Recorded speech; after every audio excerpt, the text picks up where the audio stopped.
छोटी सी गली में ईद का दिन था। हर तरफ से बिरयानी, सीख कबाब और गोश्त के खुशबुएं आ रही थी।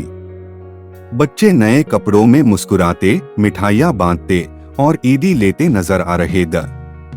लेकिन गली के आखिर में एक पुरानी सी इमारत थी, जहां एक यतीम बच्चा रहीम अकेला रहता था।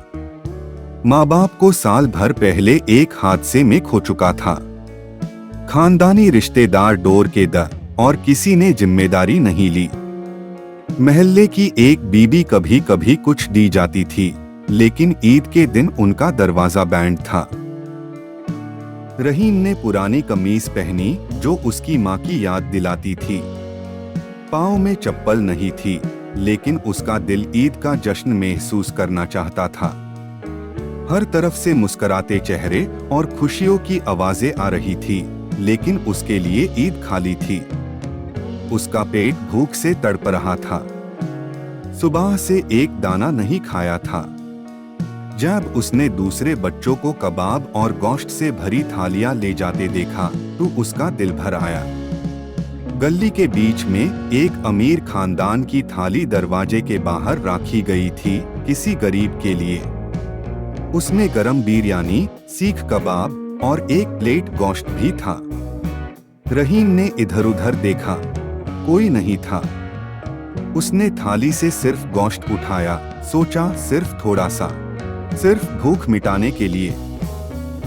जब ही दरवाजा खुला और एक आदमी उस्मान चाचा सामने आए। उस्मान चाचा ने देखा रहीम के हाथ में गोश्त का टुकड़ा था। उनका चेहरा गुस्से से लाल हो गया। चोरी कर रहा है तू, ईद के दिन भी? रहीम ने आंखों में आंसू भर के कहा, मैं भूखा था चाचा, माँ होती तो वो कुछ बना देती। मैं माफी चाहता हूँ। उस्मान चाचा थिठका गए। ये वही रहीम था जिसके वालिद कभी उनके अच्छे दोस्त द। आंखों के सामने वो वक्त आ गया जब रहीम का वालिद ईद पे सबको खुश रखने की कोशिश करता था। उस्मान चाचा ने छुप छाप रहीम का हाथ पकड़ा, लेकिन गुस्से से नहीं, मोहब्बत से। चलो अंदर, अनहोन कहा। अंदर ले जाकर उसने रहीम को कुर्सी पे बिठाया। उसकी प्लेट भरी बिरयानी, कबाब, रायता और मिठाई से।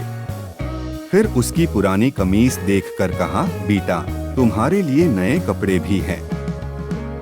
रहीम ने आंखें उठाकर देखा। उसके सामने एक बाप जैसा चेहरा था, जिसमें नफरत नहीं, सिर्फ पछतावा और प्यार था। उस्मान चाचा ने अपनी बीवी से कहा, ये आज से हमारा बेटा है, ना माँ के बिना रहेगा ना बाप के। रहीम रो पड़ा, लेकिन इस बार भूख से नहीं, खुशी से। ईद के दिन जो लोग सिर्फ गोश्त बांधते हैं, वो सिर्फ पेट भरती है, मगर जो अपना दिल और घर खोलते हैं, वो जिंदगी संवार देते हैं। पैगाम: ईद सिर्फ ईदी, मिठाई और गोश्त का नाम नहीं, बल्कि वो जज्बा है जिसमें हम किसी और की खुशी का सबब बनते हैं।